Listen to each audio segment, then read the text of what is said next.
To really know what makes a great city work, you have to peel back its skin and expose its secret life force. A system of incredible complexity and technology that millions depend on, but few understand. A fantastic voyage now begins, a journey deep inside the world's megacities.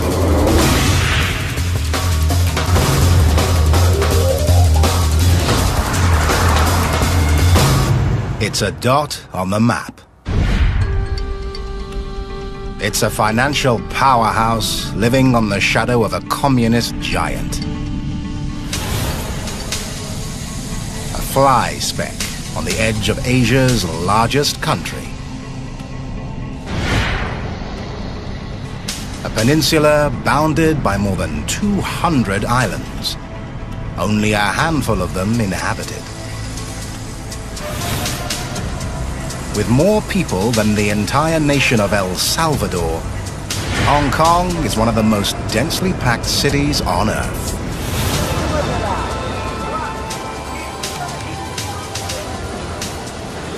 Nearly 7 million people live in an area the size of Tahiti. With real estate scarce, Hong Kong builds wherever it can, on steep hillsides and land reclaimed from the sea. But its true foundation isn't Earth, it's money. Hong Kong has more billionaires per capita than any place on Earth. People here have a knack for making a buck.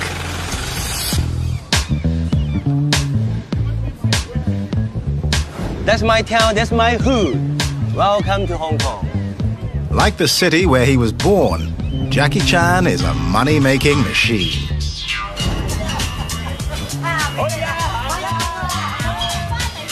He transformed a talent for martial arts into a knockout career as a world-famous movie star. Hi. Now, he's the very face of Hong Kong. I'm the luckiest one. They choose me. They want me to be a tourist ambassador, an Olympic ambassador, everything. Everything they want. Okay, tell Jackie to do it. Everything. Jackie, represent Hong Kong. Jackie's life parallels the city's progress. He's gone from anonymity to celebrity, from poverty to wealth. In Hong Kong, you have to change to survive, and money buys change. Hong Kong is just like a machine, you know, change. I think Hong Kong is the fastest city in the world. When you walk slow, you're behind some other people, then somebody catch you, you're gone, you pass. You have to walk in front of people, then you can success.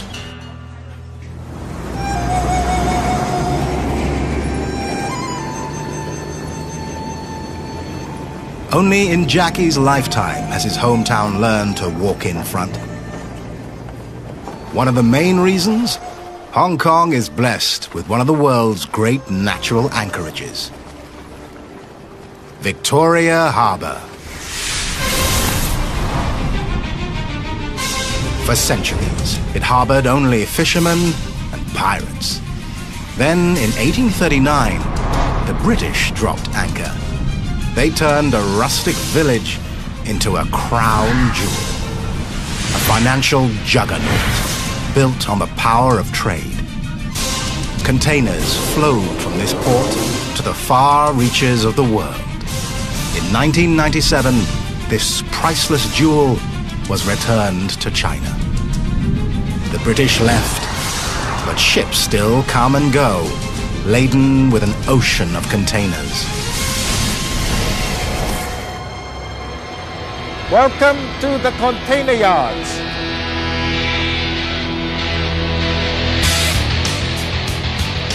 Hong Kong is the world's busiest container port. So busy, modern terminal's dockyard never sleeps. 1,200 employees work in round-the-clock shifts, 365 days a year, moving thousands of containers every day. Container cargo is measured in TEUs, or 20 feet equivalent units, the standard unit in the shipping industry. But General Manager Ronnie Chan doesn't see TEUs, he sees dollars. This here is the movement of the economy. Last year in Hong Kong, we have 20 million containers going through Hong Kong. And that's containers for food, for raw material, for finished products, all sorts of things. And that's how you keep the economy going. It's also what keeps Ronnie going. This is the little boy's dream. Moving heavy stuff with big equipment. These are what's known as the key crane, my favorite piece of equipment. This is the equipment that makes the money. The key crane is the toy here, but this is a money-making toy. And this is not as simple as it looks. A key crane weighs 900 tons, 4 times the weight of the Statue of Liberty. It's so heavy, it has to move along the dock on railroad tracks to line up perfectly with a ship. The key cranes should be all ready before the ship comes in, meaning that they are all lined up already, okay?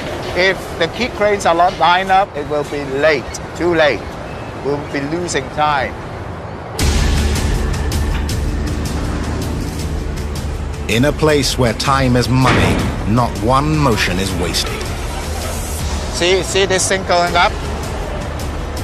Now he won't pull it all the way up and then move over. Now he can do that, but if he would do that, he would lose a lot of time.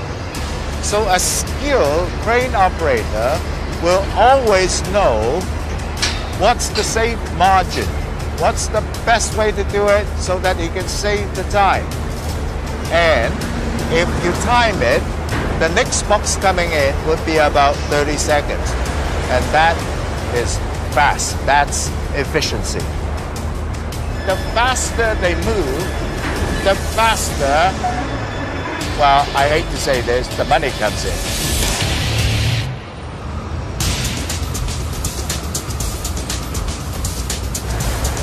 Modern Terminals is Hong Kong in microcosm.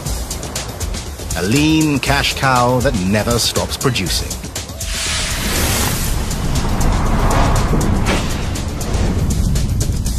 Yet a cruel irony once menaced Hong Kong. A sea change that threatened to dry up the flow of money.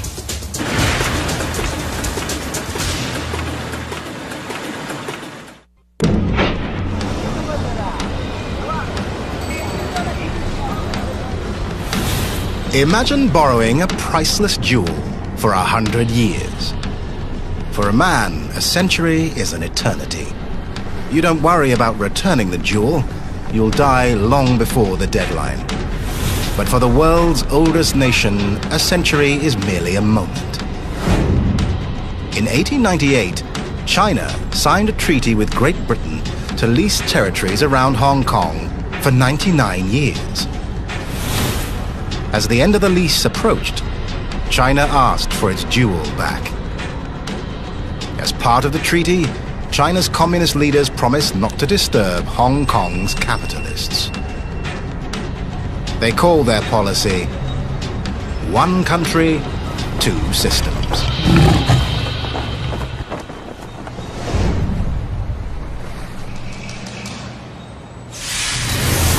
To Hong Kong, it sounded like two systems, one nightmare. Experts forecast disaster. An island of capitalism swallowed by a sea of communists. Financial markets would panic. The stock market would collapse.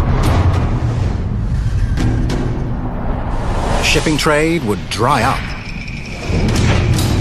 Worst of all, the city's backbone, its banks, would pack up and leave. Yet, one bank refused to budge. In a bold statement, it declared capitalism was here to stay, and made its statement in $1 billion worth of concrete, steel, and glass. Conceived as the best bank building in the world, the Hong Kong and Shanghai Bank headquarters is a model of construction. It reinvented the office tower. What makes this building so special is the innovation of Hong Kong's people. We all know technology development was advancing rapidly back then. Manual banking operations became computerized. This building needed to be modernized to keep up with the development. P.Y. Lee has worked here since day one. An engineer in 1985, he now manages the entire tower. Erected on a tiny footprint, the building had to be prefabricated largely off-site. But made in Hong Kong, it wasn't. Like the city itself, the building has foreign components. Steel was made in Britain, glass in America. A skyscraper built all over the world and shipped in piece by piece. With no margin for error, the precision of the engineering was unprecedented. Simply put, the pieces fit. Some can even be rearranged. We don't have to demolish anything to change the layout. It's like building with Lego blocks. You can easily manipulate any of the pieces. Every interior surface, every wall and floor is movable. So is the building's very infrastructure. Electrical wires, computer cables, air conduits, all can be rerouted without disturbing a single piece of drywall. For example, if the air conditioning system needs to be rearranged, we only have to remove the vent pipe and put it to the other place. Then we cover the vent outlet which is not in use. This design is still considered very technologically advanced. In most buildings, entire floors are occupied by heating and cooling systems. Not here. Instead, those components hang from the building's exoskeleton. In one fell swoop, they can be removed, repaired, or replaced.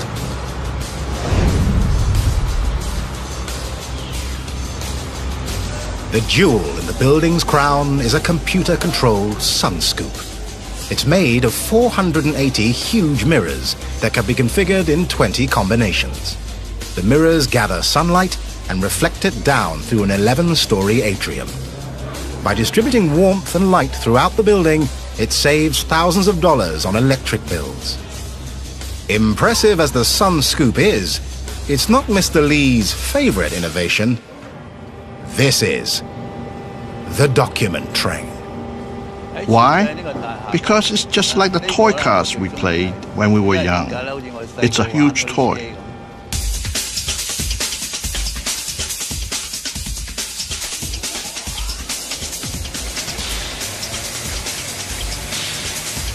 The document train is actually 120 cars running separately on a single line. Transfer track allows two approaching cars to pass each other, just like real trains. Each car can carry 20 kilograms of paper. Each day, they carry almost 3,000 documents. Fully loaded, they can move the weight of a sport utility vehicle. The train is modeled after a system for delivering parts across a sprawling factory floor. It travels through the skyscraper on 543 meters of track, about the length of 2 Eiffel Towers laid end to end. Like its toy counterparts, the train runs on electrified track. Grooves within the track hold the wheels fast to prevent derailing. The train is so stable, it can carry precious banking documents in any direction, even upside down. Now that's financial security. In Mr. Lee's eyes, this skyscraper achieves the height of perfection. It has to. In a city where land is scarce, there's no room for error. Between the blueprints and the cornerstone, this megacity sometimes consults its own kind of expert. So Man Fong is the quintessential Hong Kong entrepreneur. He uses ancient wisdom to influence modern architecture. Feng Shui is the Chinese art of creating the perfect environment. Most famously used in the hideaways of Hollywood, it's about far more than rearranging the living room. It's about harnessing the flow of energy. Feng Shui means wind and water, but its origins lie in the scientific study of space. Feng Shui is about the influence of the 9 planets on the Earth. The Chinese people calculated how the sun's rays and the rotation of the planets affected the Earth. The locations that cause sickness, bring wealth, or foster good relationships are calculated by observing the constellations. By analyzing the heavenly and earthly elements of Feng Shui, Master So can determine the most prosperous layout for a room, a building, even an entire city.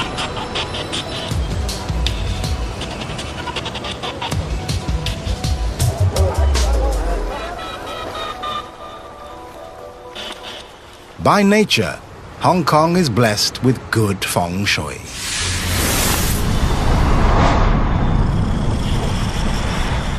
In the science of Feng Shui, wide mountains connote wealth, narrow mountains, poverty.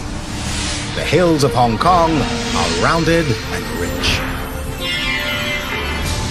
Energy should never flow out of control. In Hong Kong, winds are mild. Victoria Harbour is naturally profitable, wide at the mouth, tapering as it goes. Translation: money flows into Hong Kong faster than it leaves.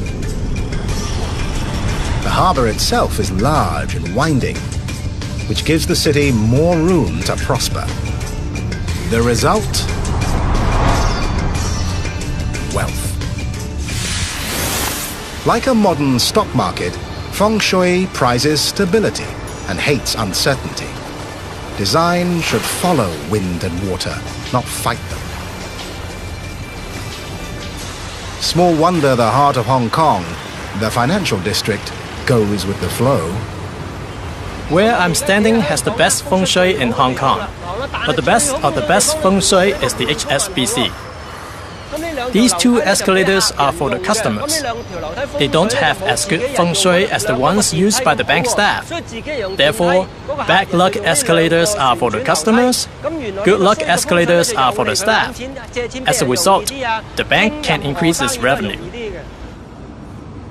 Besides having good Feng Shui, HSBC is also an important symbol.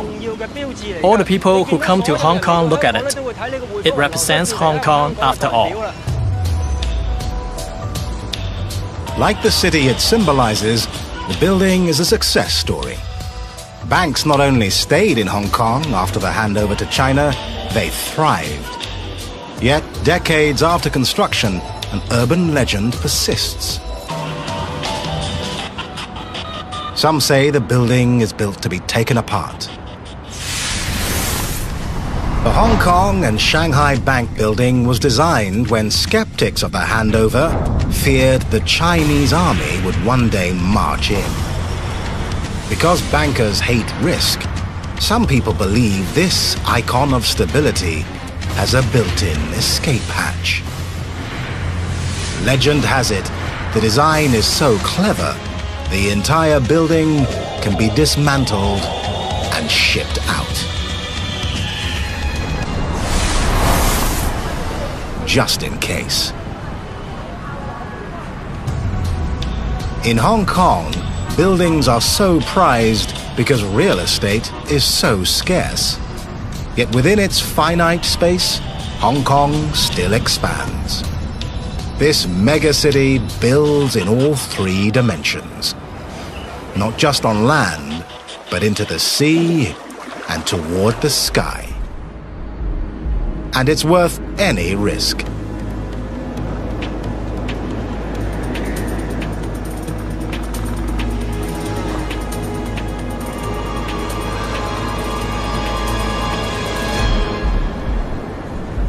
Shirley Sit works without a net.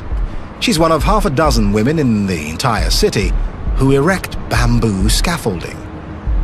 Pressed for space, Hong Kong melds ancient techniques and modern technology to build more room. When there's no more space on the ground, you have to go up.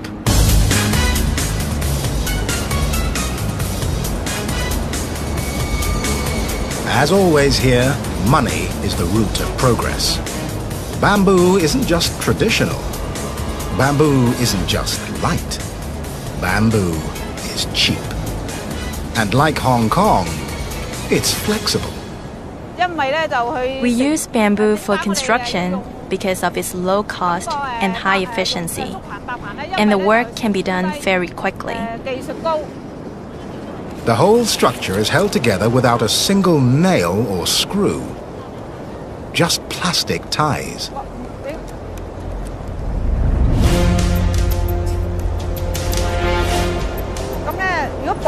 If it's tied here and connected to that scaffolding, it won't be shaky.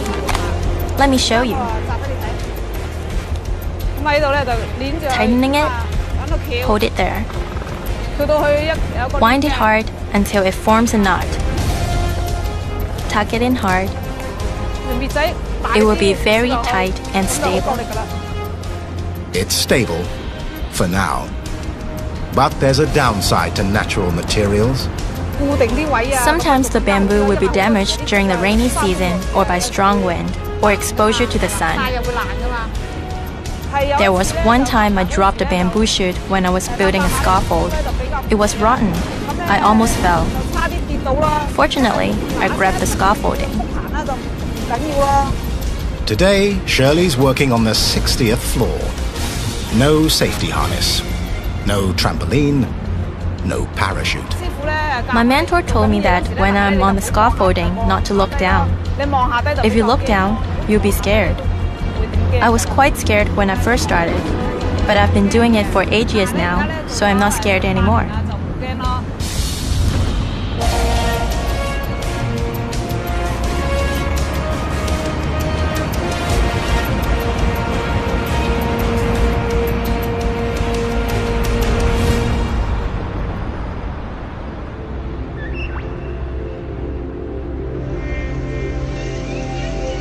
The higher you build, the greater the risk. But with so little land, Hong Kong has no choice but to reach for the sky. In its never-ending evolution, this megacity has built a skyline like no other. Look, you never see some other place like that. You know, because we have a small island, you have to build a building 1, 2, 3, 4. Then one by one. It's not like some other country, the city planning. One building, a lot of car park, another building. But in Hong Kong, we have a tiny place. A tiny place with big dreams. To secure its future, this megacity will build like no other. Bridges to the world.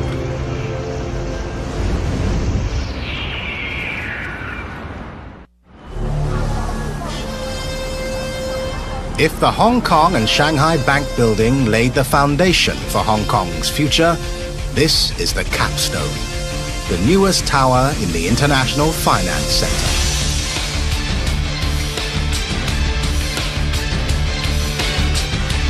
Designed by world-renowned architect Cesar Pelli and completed in 2003, it's the new symbol of this megacity. Welcome to the tallest building in Hong Kong. This is 2 IFC. I'm the man who built the building. Well, me and about 3,500 other guys. Come and have a look.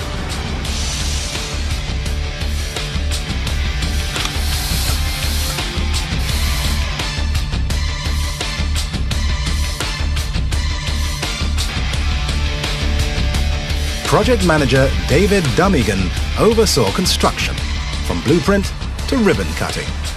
At 420 meters, number 2 IFC is the 6th tallest building in the world. We have 88 stories, 11,000 windows, 62 elevators, and the building weighs in at a mere 500,000 tons. To build it, they had to move not just heaven and earth, but sea. A few years ago, for me to be here, I'd have to be walking on water. Bounded by water, Hong Kong is awash in cash, but short on space.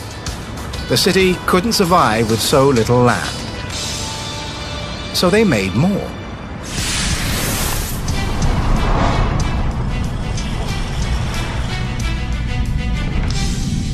It's called land reclamation.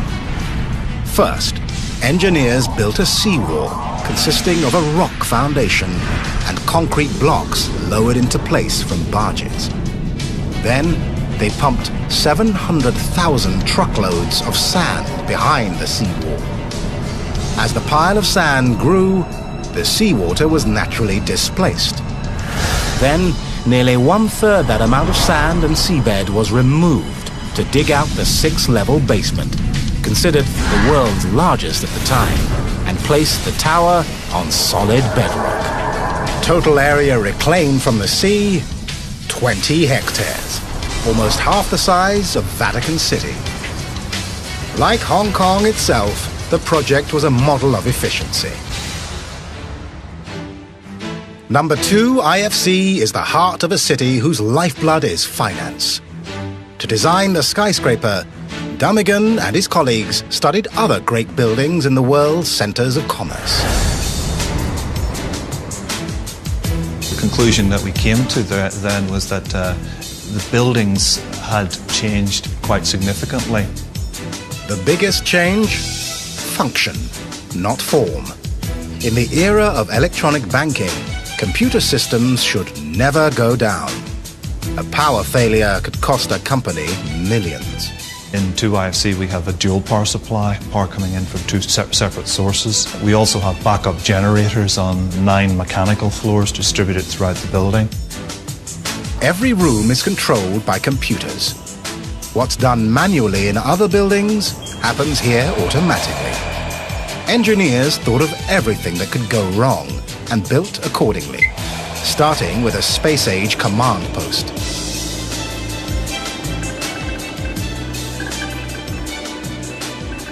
Safety and security of the tenants is our #1 priority. We have a total of 800 closed-circuit television cameras. All of those cameras can be controlled from here. We have a total of 4 emergency escape stairs. Those staircases are pressurized, which means that even when the doors are open, smoke from a fire on any floor cannot come into the staircase. The tower's elevators travel at a brisk 2 floors per second, allowing all 15,000 tenants to be evacuated in just 22 minutes. We didn't make them glass because we were afraid that people would get a little bit queasy travelling up the building at 8 meters a second. They've anticipated threats from both man and nature. Several times a year, Hong Kong is buffeted by typhoons, with winds up to 240 kilometers an hour. The skyscraper's defense? Giant outriggers. The way these outrigger systems work is actually a bit like a skier. If you can imagine, the body of the skier is like the core of the building. The arms of the skier are these great big outrigger trusses, and the poles of the skier are like the mega columns, and that's what stops the building from falling over in wind.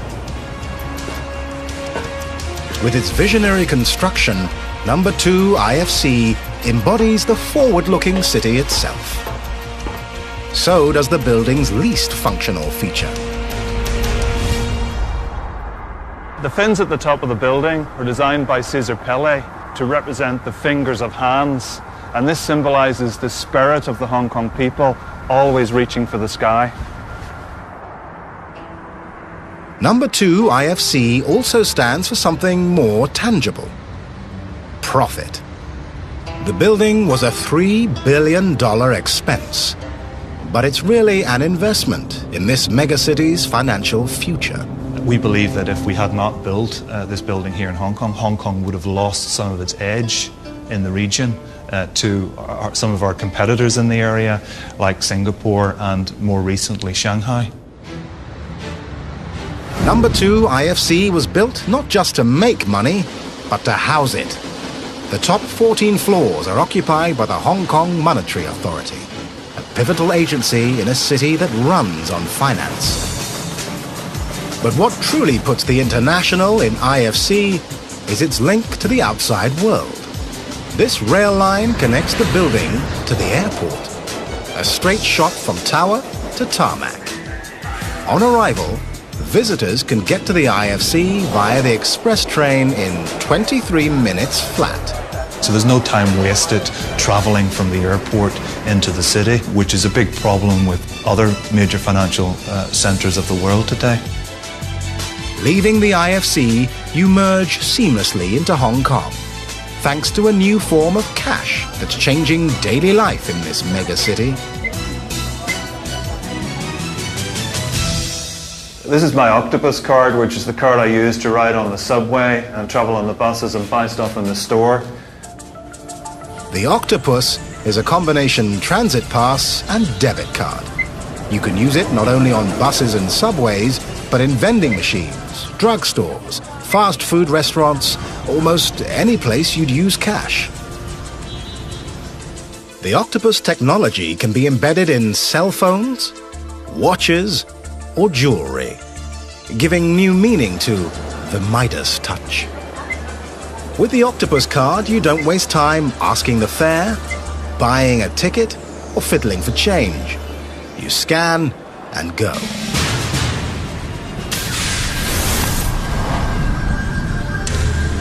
As it spreads its tentacles across Hong Kong, the Octopus is changing the flow of commerce within the city. But the volume of commerce is about to change too.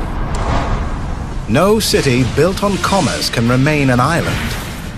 Hong Kong maintains strong links to the world by sea and air. But now it's forging a new link, an unprecedented feat of engineering. The grand vision: build new bridges of trade throughout the region. And build they will, in a big way.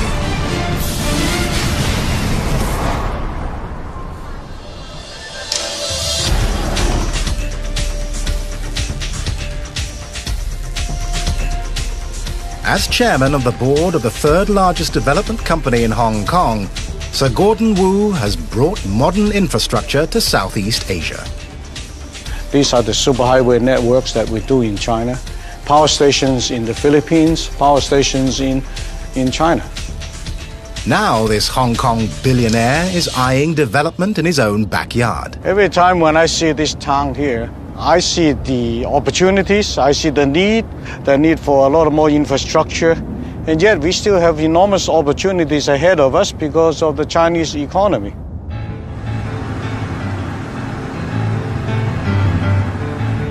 All its life, Hong Kong has forged ties to the West.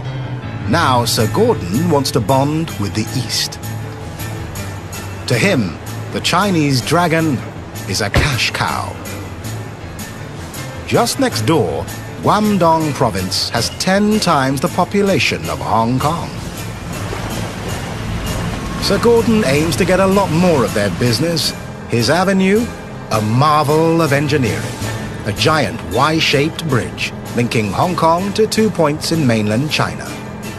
This is where Hong Kong is. We are standing here. Now, in the last 25 years, the eastern side of the delta has developed enormously. But on this side is still largely less developed as the eastern side. So if we do get a bridge across, what we can do is to help develop the western side, and it'll make it very viable. Sir Gordon got the idea for his Chinese bridge from America. The Chesapeake Bay Bridge Tunnel, a 23-mile span that was voted one of the 7 engineering wonders of the modern world. If the Americans can build something like this in the 60s, I said, well, I'm sure we can do it in the last half of the century. And probably with better technology and probably a shorter time. When he's through, it may be the 8th wonder of the world.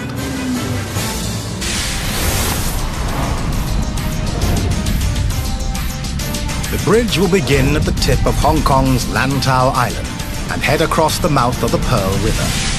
But midway across, the bridge changes course. To preserve a shipping channel, engineers will route the bridge through a tunnel 3 kilometers long, connected by 2 man-made islands. Just past the midpoint of its crossing, the bridge becomes a true marvel of engineering. It splits. Y-shaped spans will make landfall in the Chinese cities of Zhuhai, an industrial powerhouse, and Macau, the region's gambling mecca. Total length, 29 kilometers, making it the world's second longest bridge. Laid end to end, its sections could span the entire city of Washington, D.C. When complete, it will close the circle of commerce around Hong Kong and make the city a vital link in the region's trade.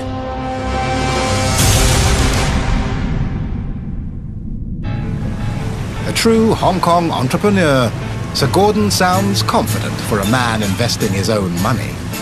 You know, life is always taking risks.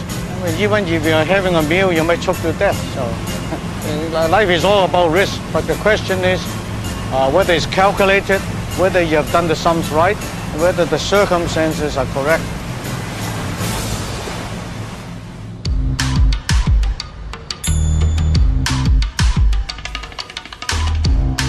I'm going to my restaurant, one of my restaurants. I have a 26th restaurant in town. Think Jackie Chan and you think movie star, not business mogul. But in a city held together by money, it pays to diversify. I have a clothing line, I have a restaurant, I have a movie, I have a camera rental, and besides that I have merchandising, producer some movie, producer some TV program, and I forget. That's one of my restaurants. Please come.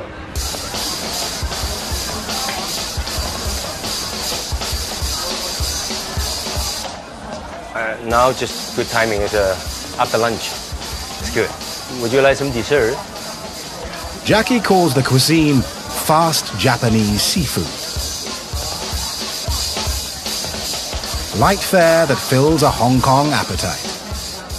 They want fast, they want quick. They sit down, they pick up the food, they pay, they run. Because time is money. Jackie is succeeding where others failed because he added a missing ingredient: change. Before some other people, they're kind of like a bankrupt. Then I take over. Then I take over, I change. I change the model, I change the image, I change the look. The people teach me. I'm learning. I'm not like a movie. Movie, I'm still learning, but business, I'm just like a beginning. I just like a kindergarten kid. But the kid is a quick learner. And this day, everybody have a telephone, and sometimes they're out of the battery. So you can take your telephone, charge here, and you lock it. When you finish your lunch or finish dinner, then you have a full battery telephone. And I'm thinking about these kind of things. If you want to survive in this kind of business, you have to change. Jackie embodies Hong Kong's success. To become the best, you have to evolve. No change, no progress. Everybody have your own style.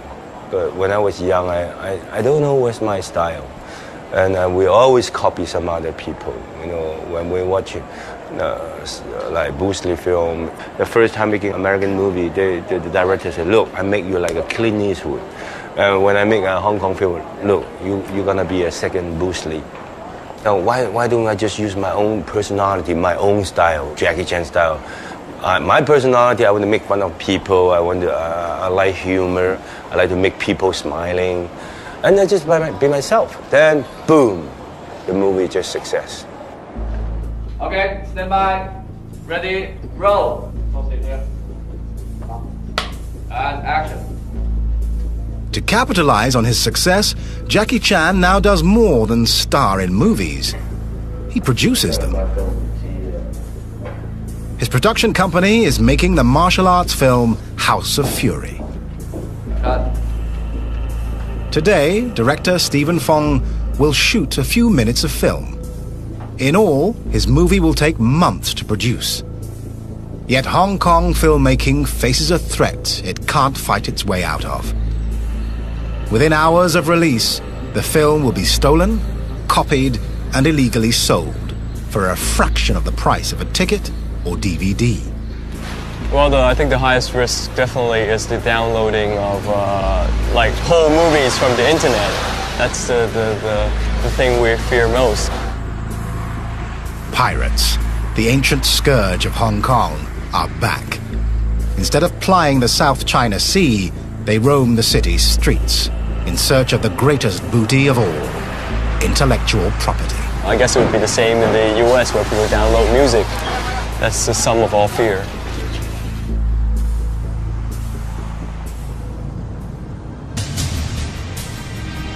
Hong Kong survived the high seas pirates. It may survive the video version. But now, the most treacherous form of piracy looms.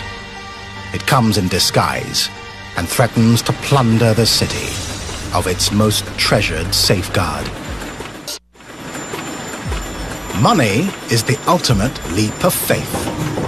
It's a symbol of wealth, not wealth itself. On its own, it's not worth the paper it's printed on. Once backed by gold, it's now backed by trust. But in Hong Kong, where money is the key to survival, trust can be bankrupted by a paper-thin wedge of deceit. Counterfeiting. The old Hong Kong currency has been used in Hong Kong for more than 10 years. We thought we needed to add some new anti-fraud features to our new currency.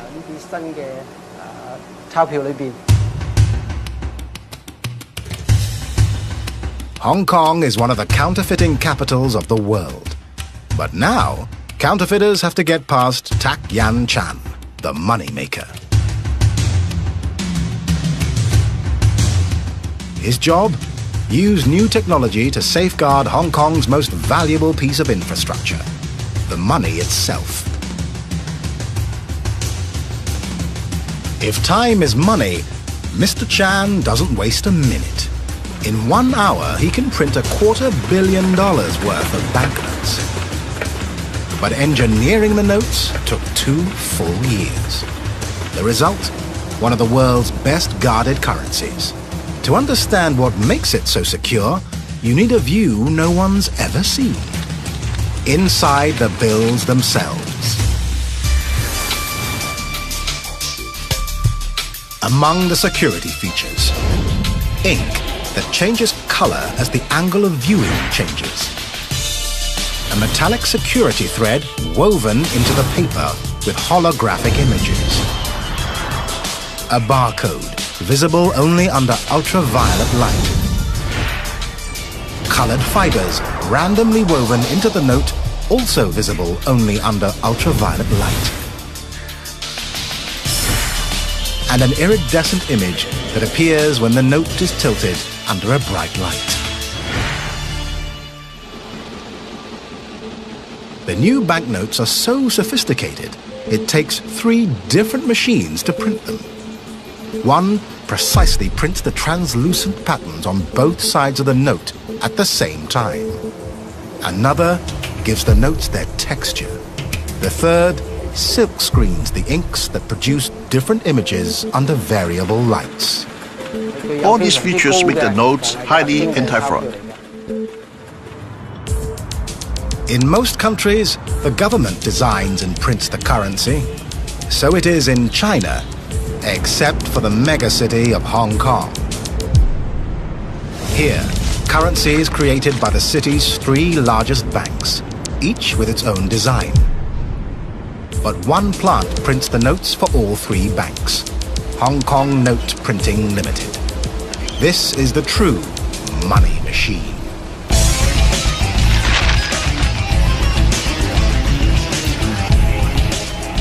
In a typical year, the plant prints about 320 million notes and pumps the lifeblood into Hong Kong.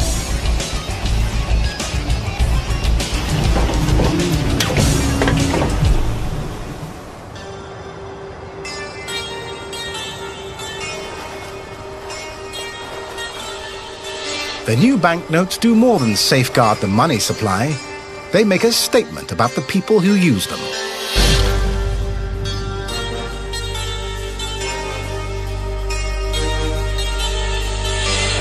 Hong Kong people know if you're not working hard enough, you're gone. So I will never give up, always work hard. That's my spirit.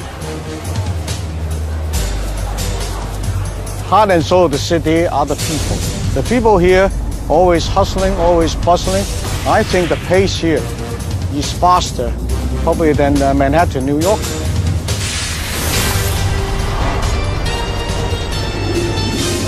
In this megacity, money changes everything. Continuous improvement. We are never good enough. Never. We are improving every day, bit by bit, but we are moving forward all the time. So every generation getting better. That's the Hong Kong spirit. In Hong Kong, the future isn't hard to find. Just follow the money.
Out perfectly with a ship. The 3 cranes should be all ready before the ship comes in, meaning that they are all lined up already, okay? If the key cranes are not lined up, it will be late, too late. We'll be losing time.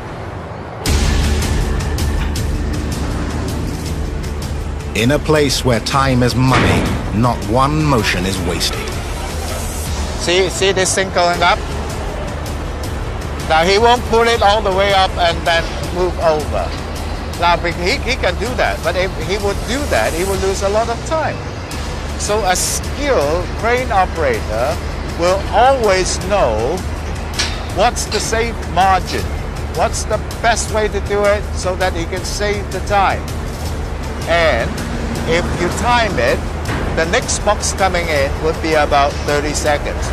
And that is fast. That's efficiency. The faster they move, the faster, well, I hate to say this, the money comes in.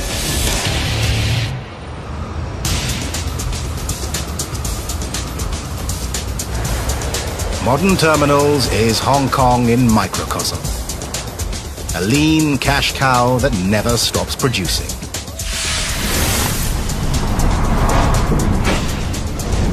And reclaimed from the sea. But its true foundation isn't earth, it's money. Hong Kong has more billionaires per capita than any place on earth. people here have a knack for making a buck.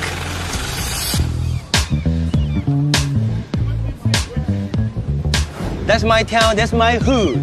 Welcome to Hong Kong. Like the city where he was born, Jackie Chan is a money-making machine.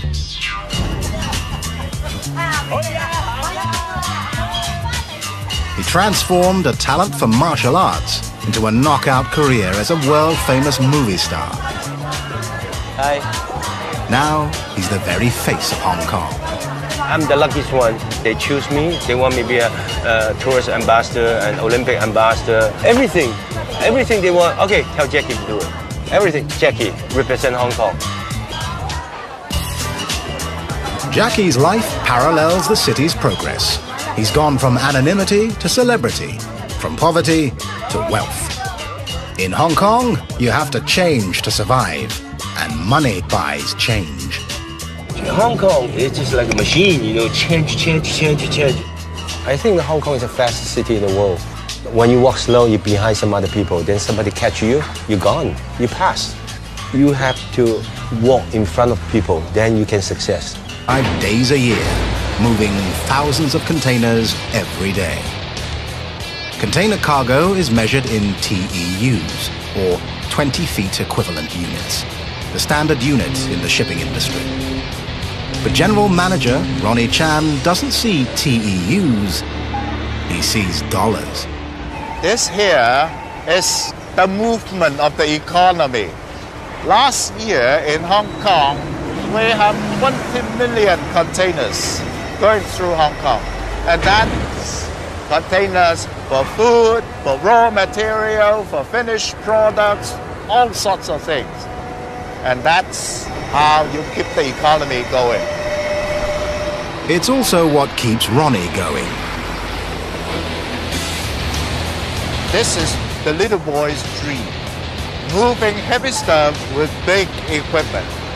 These are what's known as the key crane, my favorite piece of equipment. This is the equipment that makes the money.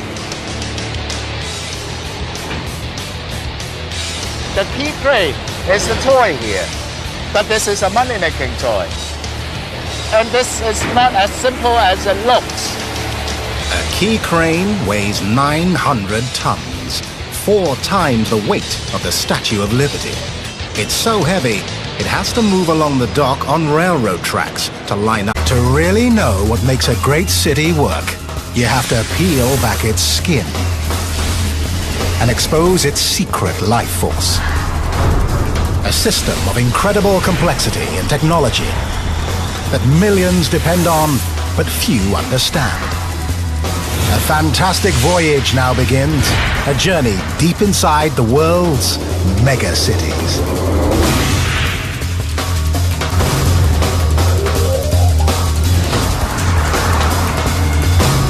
It's a dot on the map.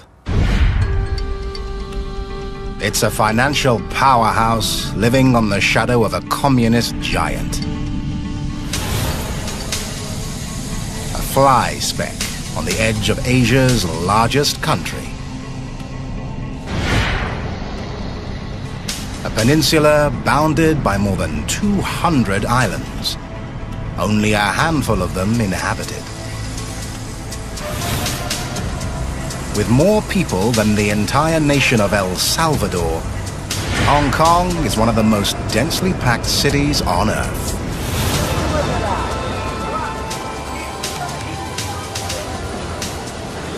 Nearly 7 million people live in an area the size of Tahiti.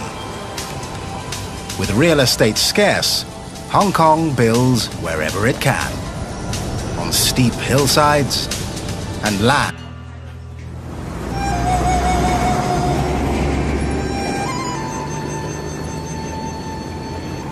Only in Jackie's lifetime has his hometown learned to walk in front. One of the main reasons? Hong Kong is blessed with one of the world's great natural anchorages, Victoria Harbour. For centuries, it harbored only fishermen and pirates. Then, in 1839, the British dropped anchor. They turned a rustic village into a crown jewel, a financial juggernaut built on the power of trade. Containers flowed from this port to the far reaches of the world. In 1997, this priceless jewel was returned to China. The British left, but ships still come and go, laden with an ocean of containers. Welcome to the container yards.